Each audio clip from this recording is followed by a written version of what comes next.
Praise lord. ఇది నా వాగ్దానము. కీర్తనలు 51. భూనివాసులను రమ్మని ఆయన పిలుచుచున్నాడు. ఎంత గొప్ప వాగ్దానాన్ని దేవుడు మనకి అనుగ్రహిస్తూ ఉన్నారండి. భూమి మీద ఉన్న వారందరినీ కూడా దేవుడు ఆయన యొక్క సన్నిధికి రమ్మని పిలుస్తున్నారు. ఈ దినమున ఆదివారము ఆరాధన దినము.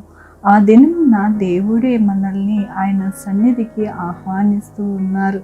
ఎంత గొప్ప వాగ్దానాన్ని దేవుడు మనకి అనుగ్రహించారండి. దేవుని యొక్క వాక్యంలోని దేవాది దేవుడైన యెహోవా ఆజ్ఞ ఇచ్చుచున్నాడు.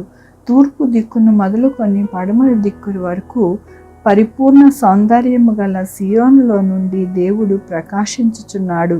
దేవునికి స్తుతిగానము చేయము, మహోన్నతునికి నీ మొక్కుబళ్ళు చెల్లించుము. దేవుడు ఏమని మనల్ని బలపరుస్తూ ఉన్నారు అంటే, దేవుని స్తుతిగానము చేయాలంట. మన మొక్కుబళ్లను చెల్లించుకుని ఆయనే మహోన్నతుడు అని మనము మొక్కాలి అని ఈ దినమున దేవుడు బలపరుస్తూ ఉన్నారు. మనమందరినీ కూడా దేవుడు ఆయన 2 చేతులు చాపి మనల్ని ఆహ్వానిస్తూ ఉన్నారు. భూవాసులందరినీ కూడా దేవుడు ఆహ్వానిస్తూ ఉన్నారు. సియోనులో నుండి మన యొక్క జీవితాలు బాగుండాలని, మనము సుఖము సంతోషముగా జీవించాలి. మన యొక్క దినములు, మన యొక్క కుటుంబము ఎల్లప్పుడూ కూడా సంతోష సమాధానముతో ఉండాలి అని దేవుడు కోరుకుంటూ ఉన్నారు. అందుకనే దేవుడు మనల్ని ఆహ్వానిస్తూ ఉన్నారు ఆయన దీవించడానికి, ఆయన యొక్క కృపని మనకి అనుగ్రహించడానికి. కాబట్టి మనము ఎల్లప్పుడూ కూడా ఆయన చేతులు చాపుతూ ఉండగా మనము ధృవీకరించకుండా ఆయన వైపు మనము వెళ్ళినప్పుడు ఆయన మనల్ని హక్కును చేర్చుకుని మనల్ని దీవించి ఆశీర్వదిస్తారు. ఆయన ఎల్లప్పుడూ కూడా ప్రతి ఒక్కరిని కూడా త్రోసిపుచ్చే దేవుడు కాదు, ప్రతి ఒక్కరిని కూడా ఆయన ఆశీర్వదించే దేవుడు.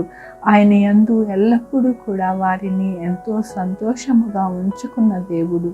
కాబట్టి మనము ఎల్లప్పుడూ కూడా ఆయనని ఆరాధించి స్తుతించి ఆయనకి స్తోత్రగానము చేయాలి అని దేవుడు కోరుకుంటుండగా మనమందరము చేసి ఆయన ఆశీర్వాదములు, ఆయన యొక్క కృప పొందుకోవాలని దేవుడు అనుగ్రహిస్తున్న ఈ యొక్క వాగ్దానమును బట్టి దేవునికి వందనాలు చెల్లిస్తూ ఉన్నాను. ఈ దినమున పుట్టినరోజు, పెళ్లి రోజు, అనేక శుభదినములు చేసుకుంటున్నారు. అందరినీ కూడా నిండారుగా శుభాకాంక్షలు తెలియజేస్తూ ఉన్నానండి. మీ జీవితంలో ఆయన నిండైన ఆశీర్వాదము, ఆయన కృప ఎల్లప్పుడూ కూడా మీకు తోడై ఉండునుగాక. ఆరాధించుకుందామండి. యెహోవా దేవా, నా తండ్రి, నా ప్రభువా, మా జీవితాలని ఎల్లప్పుడూ కూడా నాయన మీ చేతులు చాపి నా ప్రభువా మీరు ఆశీర్వదించే దేవుడివి నాయన. మమ్మల్ని పిలిచి నా ప్రభువా మీ యొక్క కుడి పార్శ్వన కూర్చోబెట్టుకుని నాయన ఆనందించే దేవుడు అని మరొకసారి మీరు ఇచ్చిన వాగ్దానమును బట్టి నీకు వందనాలు చెల్లిస్తూ ఉన్నాను. ఇదేమో నా పుట్టినరోజు, పెళ్లి రోజు, అనేక శుభదినాలు చేసుకుంటున్నారు. అందరినీ కూడా దీవిస్తూ ఉన్నందుకు, ఆశీర్వదిస్తున్నందుకు నీకు వందనాలు చెల్లిస్తూ ఉన్నాను. మా కొరకు ప్రార్థించమన్న వారిని, వారి జీవితంలో, వారి బిడ్డల భవిష్యత్తులో, వారి ఆరోగ్యంలో, వారు చేయ పనుల్లో, వారు ఉద్యోగంలో, ఇంకా ఏది కావాలనుకుంటున్నా అవన్నీ కూడా మీరు దీవిస్తూ ఉన్నారు, ఆశీర్వదిస్తున్నారు. మీకు వందనాలు చెల్లిస్తూ ఉన్నాను. Sugar, BP, thyroid, heart problem, kidney problem, AIDS, cancer, నరాల బలహీనత, పరాలసిస్, అశుద్ధులు, ప్రతి విధమైన అనారోగ్యాన్ని తీసివేసి స్వస్థపరుస్తున్నారు. మీకు వందనాలు. బిడ్డలు లేని వారి బిడ్డలు దయచేస్తున్నారు, బిడ్డలకి సుఖమైన కాన్పులు దయచేస్తున్నారు. మీకు వందనాలు. ఉద్యోగాలు లేని వారికి ఉద్యోగాలు దయచేస్తున్నారు, ఉద్యోగాలు పోకుండా సహాయం చేస్తున్నారు. మీకు వందనాలు.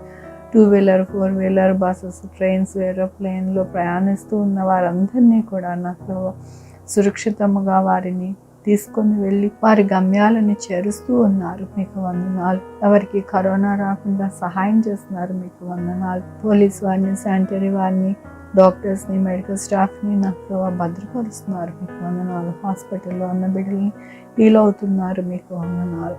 స్కూల్స్కి, కాలేజెస్కి, ఆఫీసెస్కి వెళ్ళి వస్తూ ఉన్న వారికి సురక్షితమైన ప్రయాణమును మీరు అనుగ్రహిస్తున్నారు. మీకు వందనాలు. ప్రతి ఒక్కరిని నాయన మీరే తోడై ఉండి నడిపించి మీ యొక్క కృప, కనికర, దీవెన వారికి ఎల్లవేళలా ఉంచుకున్నందుకు నీకు వందనాలు చెల్లించుకుంటున్నా ప్రభు. నా రక్షణ యేసు పరిశుద్ధమైన నామమున సమర్పించుకుంటున్నా తండ్రి. ఆమేన్. తండ్రి, కుమార, పరిశుద్ధాత్మ సదాకాలము మనందరికీ తోడై ఉండును గాక. ఆమేన్. God bless you.